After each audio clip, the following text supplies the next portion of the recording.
Marzo de 1820. Llevaba 4 meses recorriendo inmensos desiertos que parecían océanos de arena. El recuerdo de la famosa Meroe alteraba mis sentidos. Desde aquel momento, mi único afán era realizar ese viaje. Lo había abandonado todo y había partido rumbo a El Cairo. Allí, Mohamed Ali Pachá me concedió el honor de permitirme acompañar a su hijo Ismail en su expedición.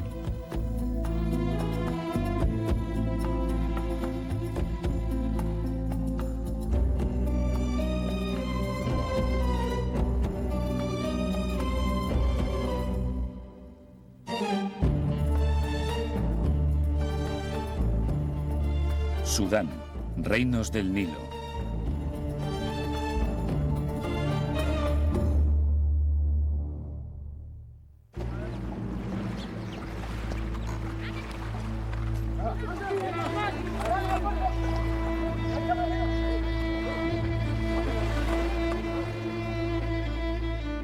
Antes de llegar a la presa de Asuán, el Nilo atraviesa el país más extenso del continente africano, Sudán.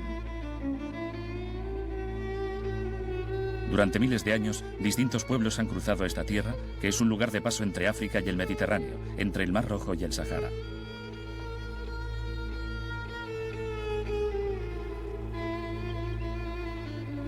En el Valle del Nilo subsisten las huellas de esos poderosos reinos, de sus originales y sofisticadas civilizaciones. Existen riquezas arqueológicas espectaculares que han quedado eclipsadas por Egipto y sus maravillas durante largo tiempo.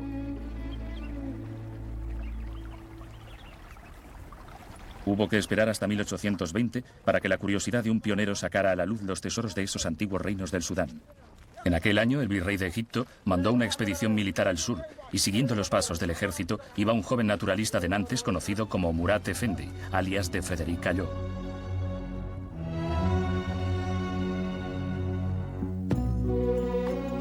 El viaje duró casi 2 años y debo agradecer a Ismail que facilitara considerablemente mis investigaciones, permitiéndome aventajar a mis competidores.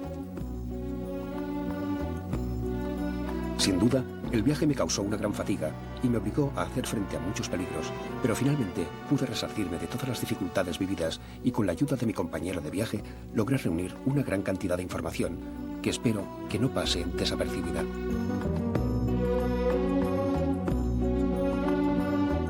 Los cuadernos de notas de Callot ofrecen a los arqueólogos una valiosa documentación de los períodos más recientes de la antigüedad sudanesa.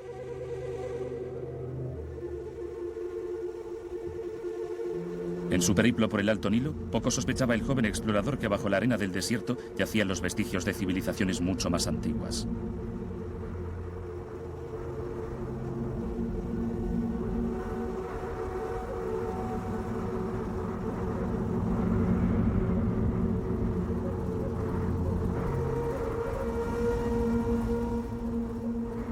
En Nubia, la zona del actual Sudán, comprendida entre la segunda y la cuarta catarata, esas barreras naturales que interrumpen el curso del Nilo, los arqueólogos han encontrado rastros de sus primeros pobladores.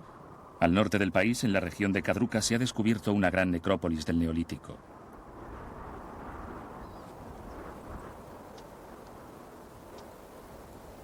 Durante más de 10 años, el arqueólogo Jacques Renault ha trabajado entre miles de sepulcros enterrados en la arena.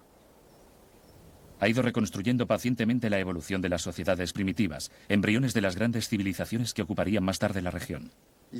Nos encontramos en una zona que ha sido un desierto durante miles de años. Estamos situados a unos 30 kilómetros por encima de la tercera catarata. Y esto es una verdadera reserva arqueológica, ya que los pueblos que nos ocupan, los que vivieron aquí, fueron los primeros en cultivar la tierra y en criar ganado.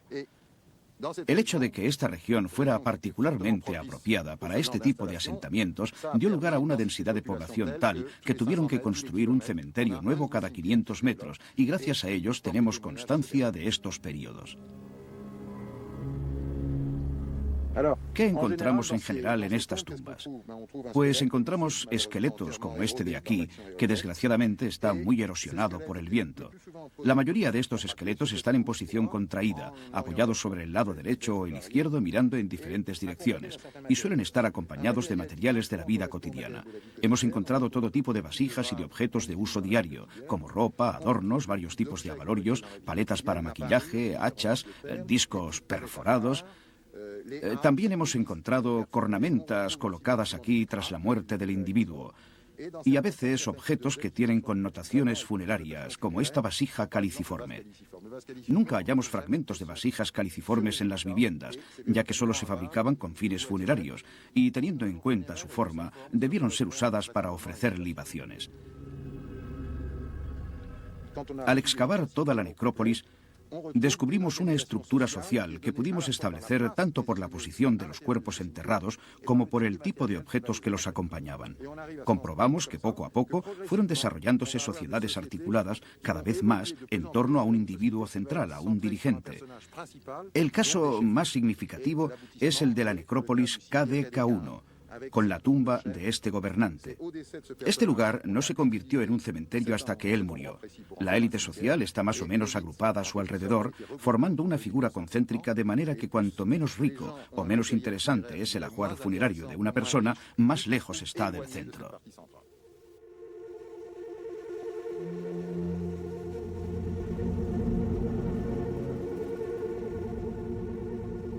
El Museo Nacional de Jartum ha conservado todos los objetos descubiertos en esta tumba. Esta enigmática y excepcional estatuilla fue enterrada como ofrenda al difunto. Es una figura de extrema pureza, cuyos contornos insinúan una forma femenina casi abstracta. Las vetas de la piedra se aprovecharon para simular los pliegues del vestido, y los únicos detalles grabados en la superficie son estas pequeñas ranuras que no pretenden ser tanto el dibujo de los ojos como el símbolo de la mirada.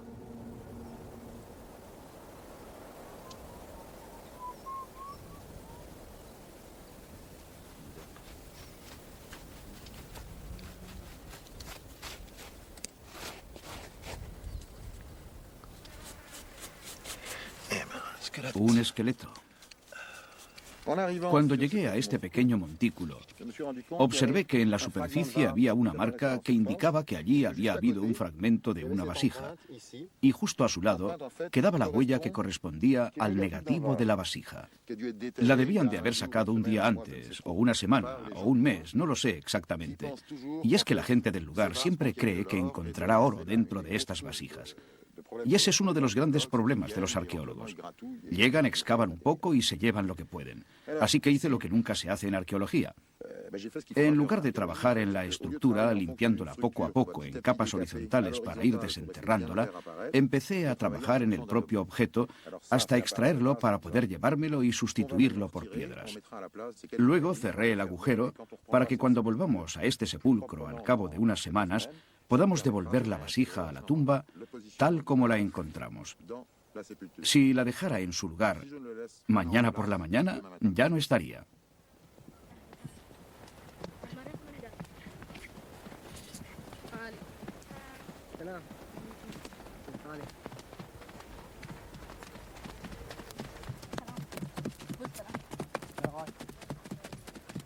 Saqueador de tumbas, granjero o ingeniero, el hombre, en Sudán, como en todas partes, constituye una seria amenaza para la conservación del patrimonio arqueológico.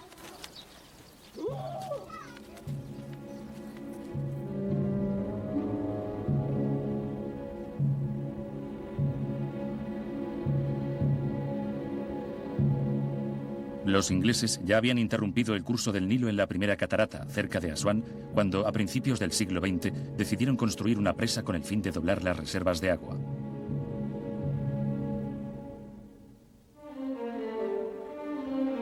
Como consecuencia directa, los templos de Filas quedaron condenados a desaparecer bajo las aguas con cada crecida del Nilo. Y ante el inminente desastre que se cernía sobre Nubia, el director del Departamento de Antigüedades egipcio, Gastón Masperó, se alarmó hasta tal punto que organizó por primera vez una campaña internacional con la finalidad de salvar los templos y supervisar de manera regular y sistemática la región que estaba a punto de ser engullida por las aguas. Envió al egiptólogo norteamericano George Reisner, el padre de la egiptología sudanesa, en misión de reconocimiento a las zonas amenazadas. A su llegada, en 1907, Reisner empezó a excavar varias necrópolis y, junto a objetos obviamente importados de Egipto, descubrió artefactos completamente desconocidos para él que no tenían nada que ver con los objetos que se producían en Egipto durante el mismo periodo. La prueba era irrefutable. En Nubia habían prosperado civilizaciones originales a lo largo de la frontera con Egipto ya a finales del Neolítico. Estudiando la cerámica, Reisner pudo establecer una cronología de esas nuevas culturas y, como no sabía de qué manera llamarlas, creó una nomenclatura basada en las letras del alfabeto. Designó la cultura más antigua Grupo A. Los grupos A y C identificaban las dos fases esenciales de la civilización nubia. Durante cerca de 200 años, los nubios mantuvieron una rica tradición cerámica cuyas bases se habían sentado a lo largo del período neolítico.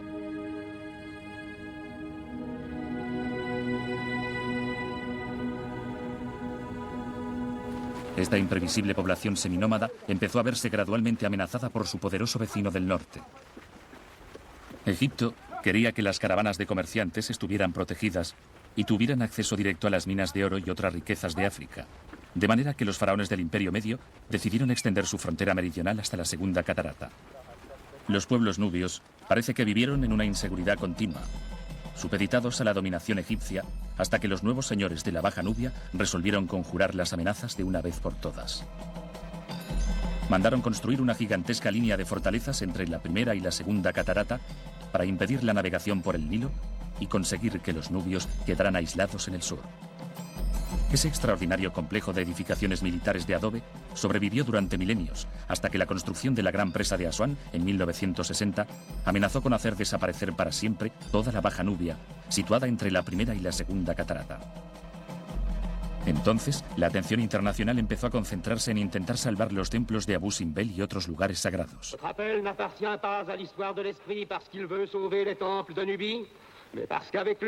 La première civilisation mondiale revendique publiquement l'art mondial comme son indivisible héritage.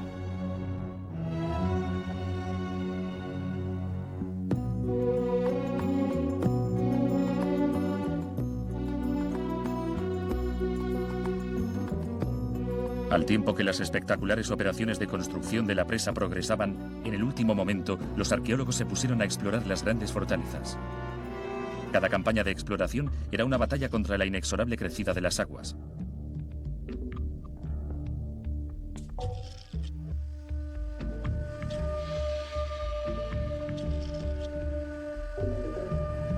En Mir Ghizah, el profesor Berkoutet filmó los últimos instantes de la gran fortaleza de la Segunda Catarata, donde él y su equipo llevaron a cabo sus últimas excavaciones. Cerca de la fortaleza había una ciudad con viviendas privadas, cuyos jardines alojaban a un verdadero ejército de funcionarios egipcios. En sus alrededores se encontraron grandes necrópolis, donde los muertos eran enterrados según la costumbre egipcia.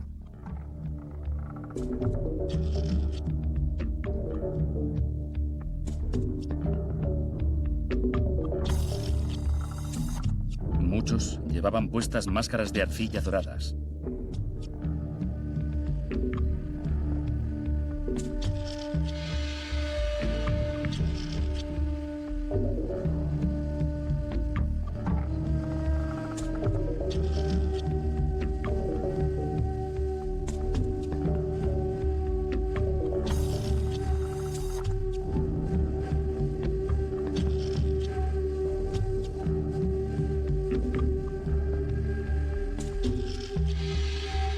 Esta impresionante fortaleza había adquirido una gran importancia para los faraones del Imperio Medio.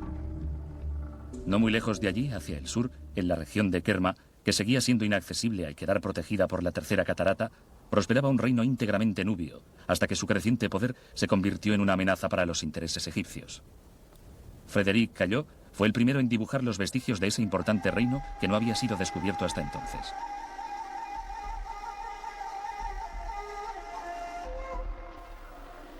Supe por los habitantes de la zona que en la otra orilla del río había unas ruinas. Yo quería quedarme unos días en la zona para conseguir provisiones y dar un merecido descanso a los dromedarios.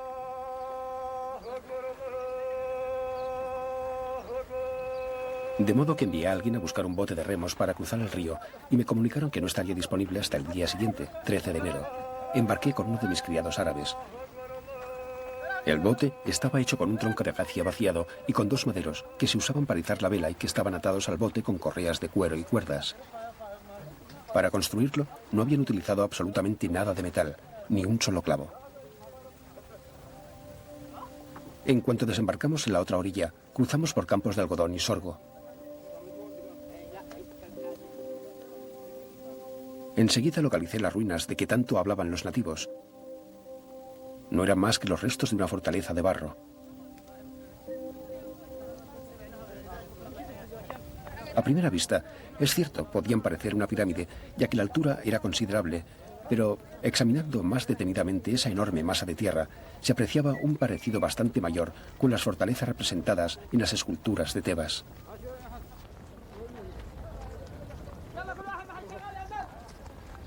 «175 años después, un equipo de arqueólogos de la Universidad de Ginebra, encabezados por Charles Bonnet, trabajaron en esas mismas ruinas. Se hallaban en la capital del poderoso reino de Kerma.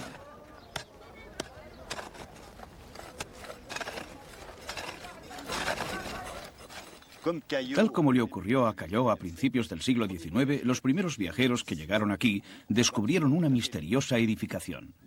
Los nativos la llamaban de Fufa, que en nubio significa gran estructura hecha por el hombre. Esta construcción ha hecho soñar a muchos arqueólogos, como Reisner, por supuesto, y Lepsius antes que él, y casi todos creyeron que se trataba de la morada de un gobernador egipcio o de un rey que vivía a 20 metros sobre el nivel del suelo sin un pozo, sin agua. Era un poco difícil, pero tras una investigación más a fondo y otras muchas excavaciones, comprendimos que se trataba de un enorme complejo religioso y que la de Fufa, esa inmensa masa de adobe, era el templo principal de la ciudad.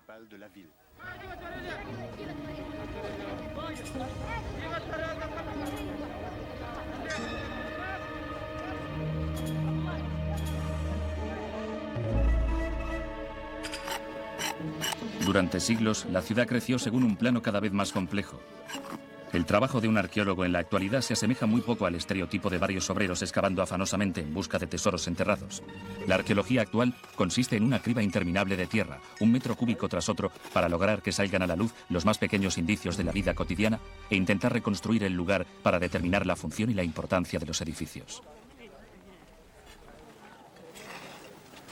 Es fantástico, llega hasta aquí. ¿Cómo va tu puerta? No es fácil. Tiene una forma preciosa. El umbral está hecho de arcilla cruda, flanqueado por columnas.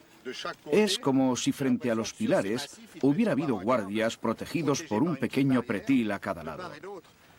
Este gran edificio debía de servir para realizar diversas tareas administrativas, que seguramente dirigía un mercader jefe responsable de diferentes tipos de comercio. Esta es una pequeña puerta. Todo estaba diseñado con mucha precisión.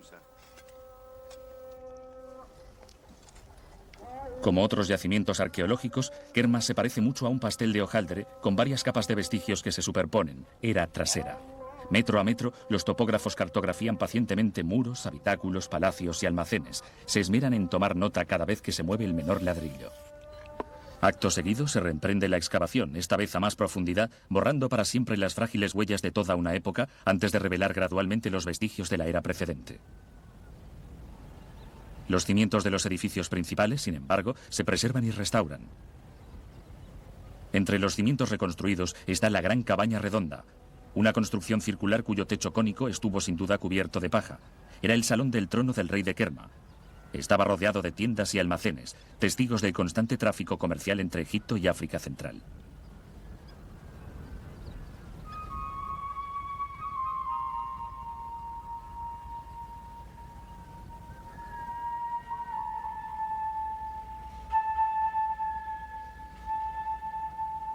A 4 kilómetros hacia el este, en dirección al desierto, yacen las ruinas de un segundo templo.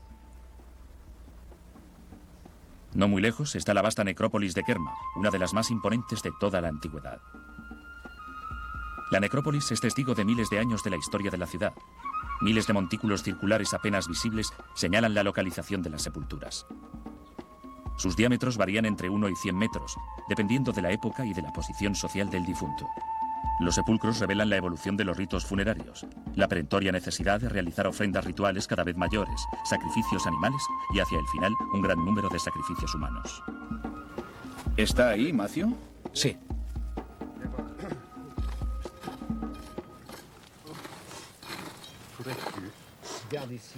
Ven a ver esto. Quiero que lo veas. Es un disco de plumas de avestruz. ¿Lo ves? Es fantástico. Podemos estudiar la posición del carnero con su disco de plumas, que hace suponer a muchos que se trata de algún tipo de ritual religioso, porque se parece mucho a lo que veremos después en Egipto con Amón, también con forma de carnero.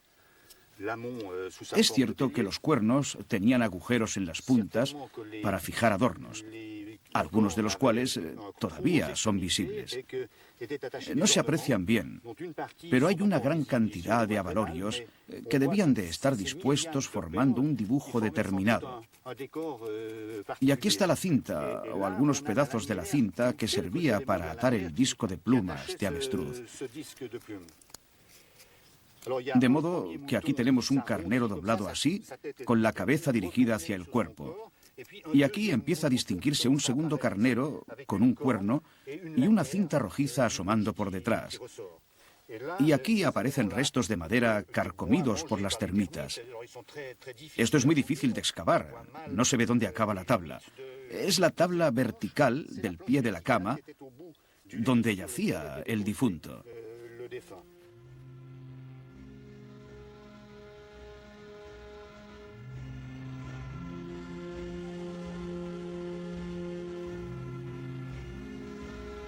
En 1913, el arqueólogo norteamericano Reisner ya había excavado varias tumbas de la necrópolis.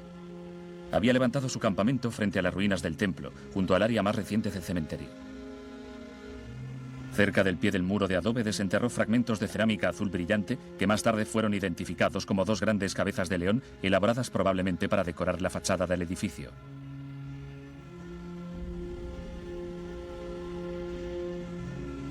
Reisner excavó los mausoleos más grandes, las tumbas de los últimos príncipes del reino de Kerma. Los miles de toneladas de arena y piedras que formaban los montículos se sustentaban gracias a un entramado de muros de contención paralelos que evitaban la erosión. Reisner encontró restos de un gran número de sacrificios humanos. En una de las tumbas reales había cerca de 400. La ausencia de indicios de violencia en los esqueletos hace suponer que en la mayoría de los casos los individuos aceptaron voluntariamente el sacrificio.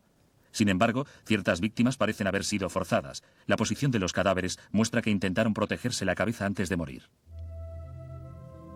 Esta pequeña vasija cubierta ha sido interpretada como el modelo de una cabaña o bien como la representación de una cesta. Los artistas de Kerma lograron evocar las figuras de animales con muy pocos medios, llevando a veces su estilización al máximo. Los objetos de cerámica encontrados en varias tumbas son testigos de la extraordinaria destreza de los alfareros en las postrimerías del reino de Kerma. Los más representativos son las vasijas conocidas como tulipanes. No se torneaban, sino que se hacían a mano y se cocían en el fuego. Las paredes de estas vasijas son extraordinariamente delgadas. Estos recipientes negros y rojizos presentan unas delicadas franjas metalizadas iridiscentes que se cree fueron hechas envolviendo el objeto con un tipo especial de hierba antes de hornearlo.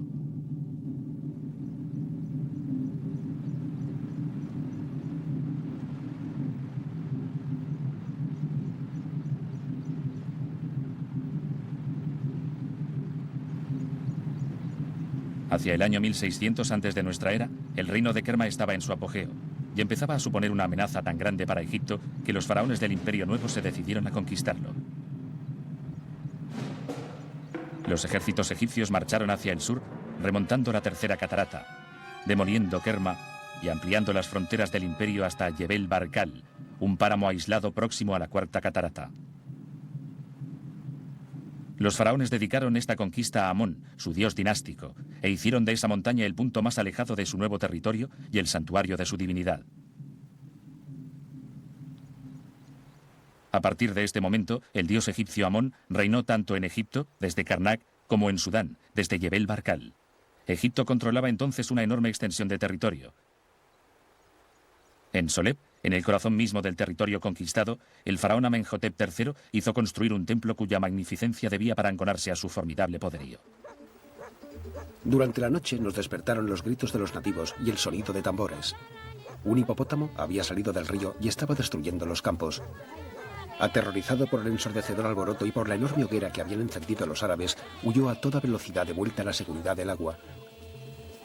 Como ya he dicho, estos animales son muy comunes en la región, sobre todo cuando las aguas del Nilo descienden. Me quedé allí cerca de 2 días para realizar mis dibujos y observaciones de estas preciosas ruinas.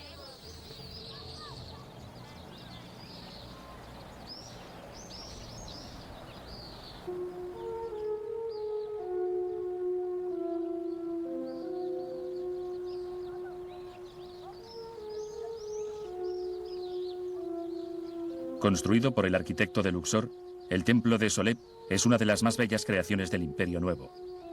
Soleb ratifica la capacidad de conquista de Egipto y su dominio sobre Nubia.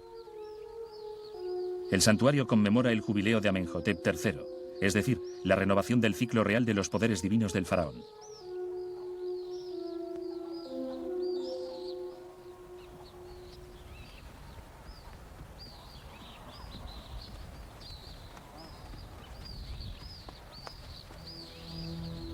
En Soleb se rendía culto al dios dinástico Amón, como también se veneraba la imagen deificada del faraón, representado con cuernos de carnero alrededor de las orejas. En las bases de las columnas de la sala hipóstila se observan prisioneros con los brazos atados a la espalda y una inscripción que contiene los nombres de los pueblos africanos y asiáticos sujetos a la dominación egipcia.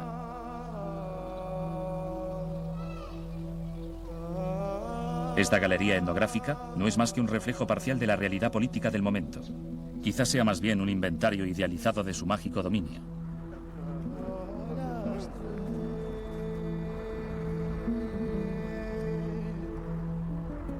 A unos 20 kilómetros hacia el norte, en Sedeinga, hay una única columna que da fe del esplendor del templete construido para la gran esposa de Amenhotep III, la hermosa reina Ti.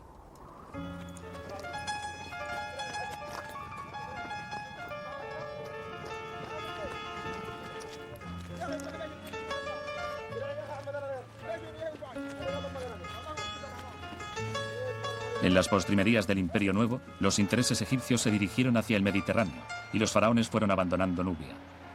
La región volvió a cerrarse sobre sí misma y cayó en el olvido durante varios siglos.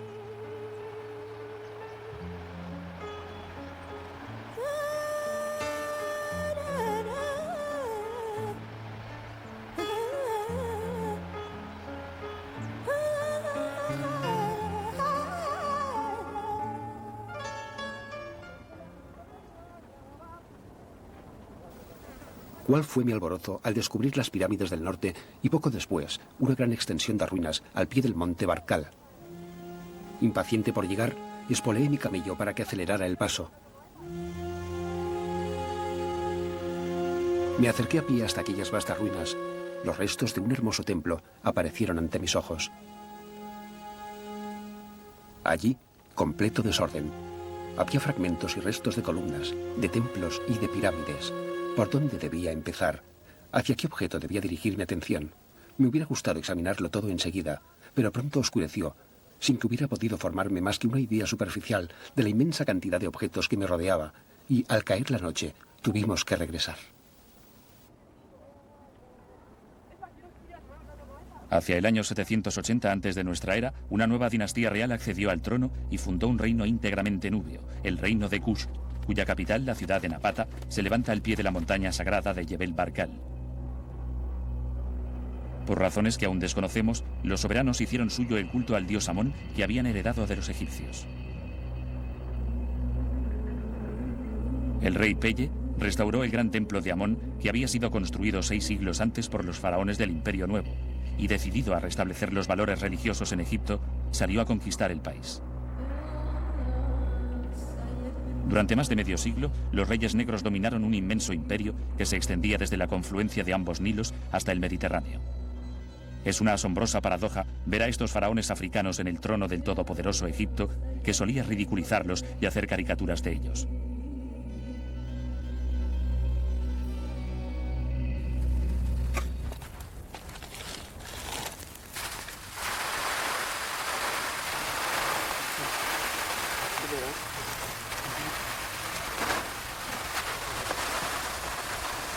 Durante cerca de 80 años, equipos de arqueólogos del Museo de Boston han estado estudiando Jebel Barkal. Actualmente, Timothy Kendall sigue investigando el yacimiento.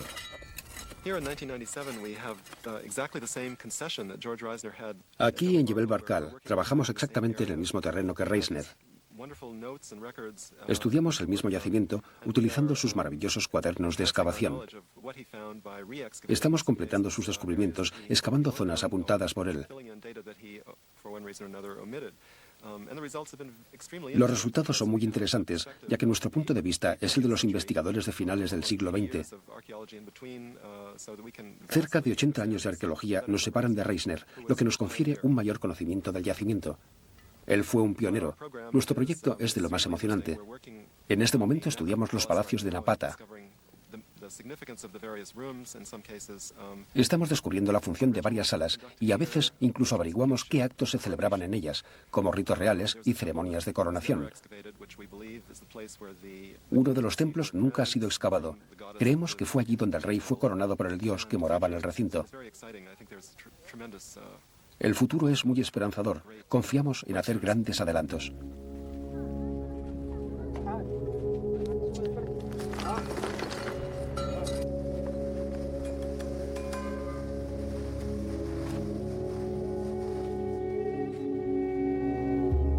Poco a poco iban proliferando las construcciones en torno al monte Barkal.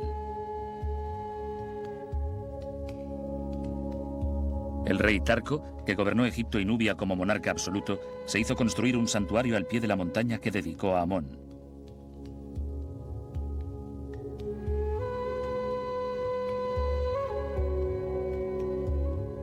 Su retrato se ha conservado en bajos relieves. Era un hombre fuerte y vigoroso, de cuyas hazañas militares se habla hasta en la Biblia.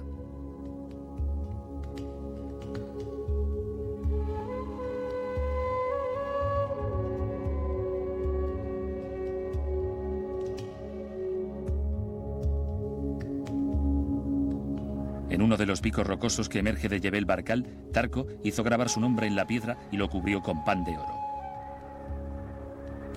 Al amanecer, reflejaba los rayos del sol, atrayendo las miradas hacia la montaña sagrada.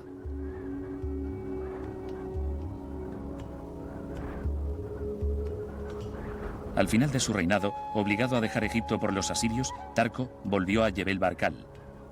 Inauguró una nueva necrópolis en Nuri y se hizo enterrar a la manera egipcia bajo una pirámide, siguiendo los ritos funerarios de los faraones.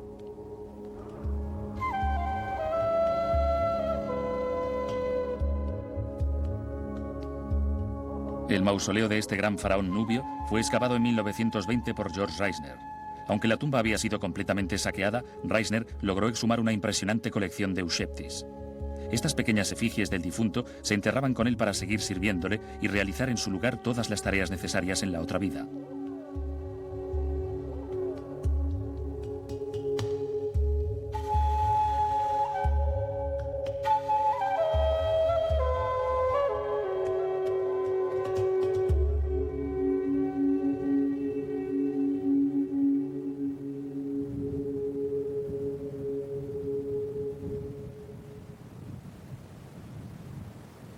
El último faraón nubio, Tanutamón, fue expulsado del trono de Egipto por los asirios y volvió a Sudán. Como sus predecesores, se hizo enterrar según los ritos funerarios egipcios. Reposa bajo la protección de las fórmulas religiosas tradicionales pintadas en las paredes de su cámara funeraria.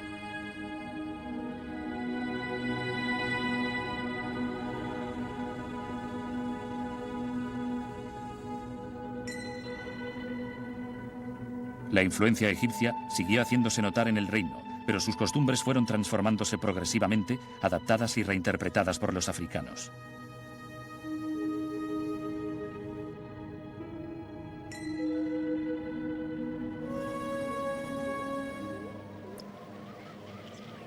A principios del siglo VI antes de nuestra era, una expedición de castigo egipcia saqueó Napata.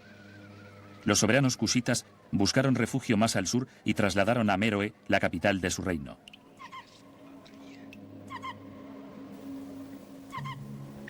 Mi guía me alertó de que pronto veríamos las tarabiles. Ojalá pudiera expresar mi júbilo al descubrir los vértices de las pirámides, bañados por los dorados rayos del sol, asomando apenas sobre el horizonte. Ningún otro día de mi vida fue tan feliz como aquel. Espoleé a mi dromedario. Quería que cubriera las 3 leguas que todavía me separaban de las ruinas de la antigua capital lo antes posible. Mi primer impulso fue subir a la cima de una loma desde donde pudiera contemplar la vista de todo el conjunto de pirámides. Me quedé ahí, paralizado, embargado por la dicha y la admiración ante semejante espectáculo.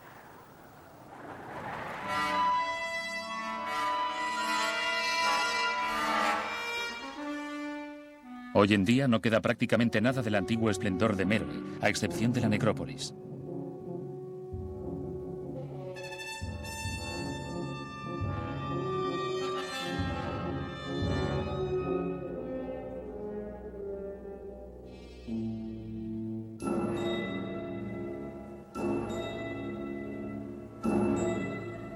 El arqueólogo alemán Friedrich Hinkel ha dedicado muchos años a estudiar y restaurar los sepulcros.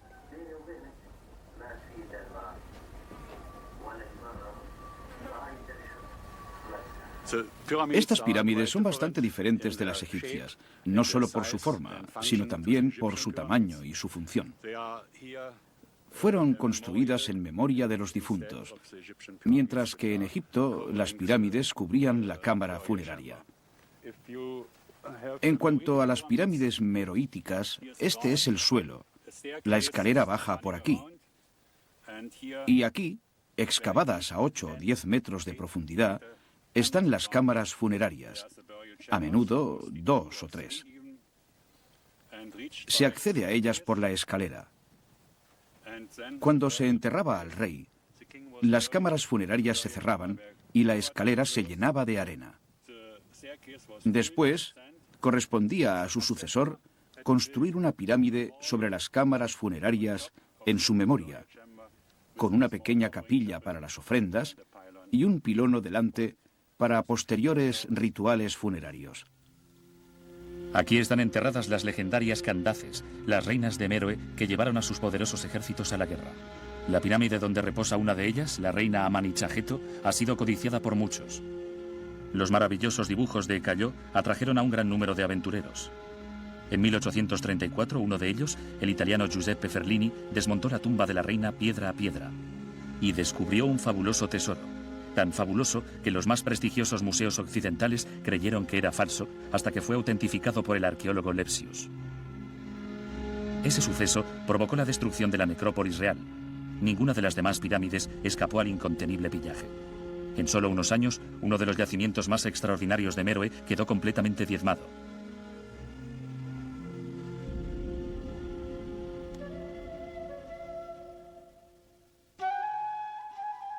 La cerámica de Méroe está hecha de una arcilla muy fina, con expresivas decoraciones llenas de fantasía. En la mayoría de casos, solo hay un simple trazo que da vida a figuras humanas o animales. Entre las últimas obras maestras del período meroítico se encuentran estos vasos de color azul brillante. Se hallaron fragmentados en el suelo de la tumba como si hubieran sido usados para libaciones y como parte del ritual hubieran sido rotos al final del funeral. Una inscripción en griego reza: «Bebe y vivirás». Ningún estudioso ha logrado descifrar aún la escritura meroítica grabada en las columnas y en las tablas votivas. El lenguaje del reino de Méroe sigue esperando su Champollion para ser descifrado.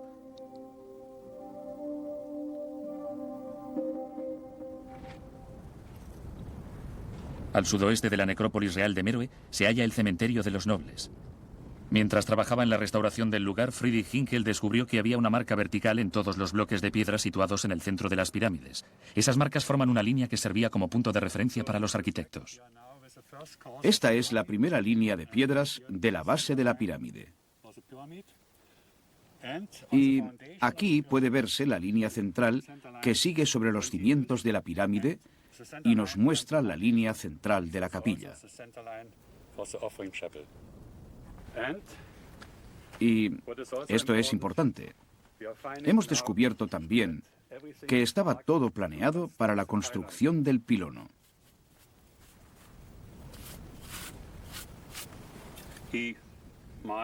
Los arquitectos dibujaban la parte posterior del pilono, la cara norte y la cara este, para que los constructores pudieran ajustar los bloques del pilono con absoluta precisión.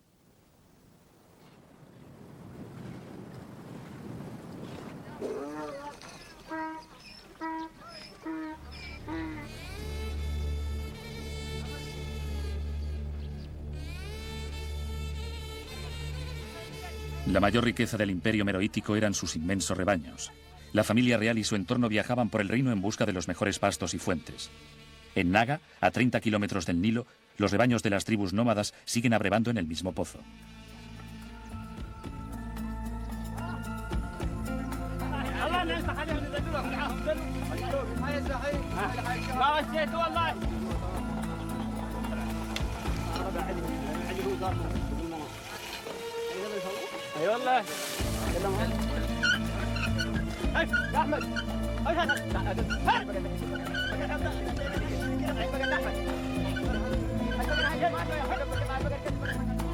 A principios de nuestra era, el rey Natakamani y la reina Amanitore hicieron levantar sendos templos. Ambos están excepcionalmente bien conservados. Uno estaba dedicado al dios Amón y fue construido al estilo egipcio, precedido por una avenida dominada por una fila de carneros.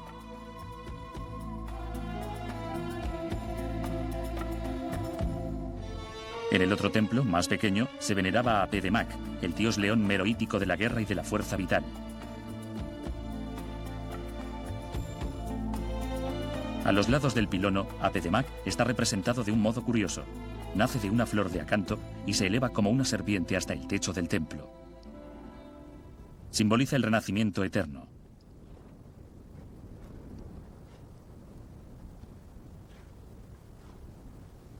Apedemak aparece asimismo en un bajorrelieve gravemente dañado, situado en la parte posterior del santuario, dibujado en su día por Frédéric Callot. Hubo quien quiso ver influencia hindú en la triple cabeza del dios león y en sus 4 brazos. Pero la explicación es muy sencilla. Al dar la bienvenida a la familia real, se dirige al rey, a la reina y a los espectadores simultáneamente. No lejos de allí existe un pequeño pabellón construido 2 siglos después que refleja ya claramente la influencia romana que había logrado penetrar en el desierto africano.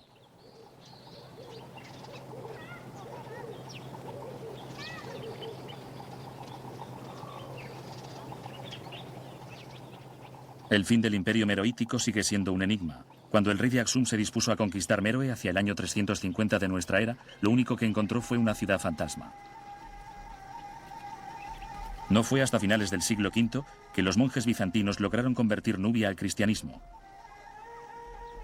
Dongola el Agus se convirtió en capital de uno de los 3 reinos cristianos de Sudán. Y luego, imperceptiblemente, sin que mediara ninguna batalla decisiva, el país abrazó el Islam. Desde 1820 y a raíz de las apasionadas descripciones de Callot, arqueólogos de todo el mundo no han cesado de llegar a Meroe. Sin embargo, apenas se han empezado a descifrar la historia de los antiguos reinos del Nilo. En Sudán, la gran aventura arqueológica no ha hecho más que empezar.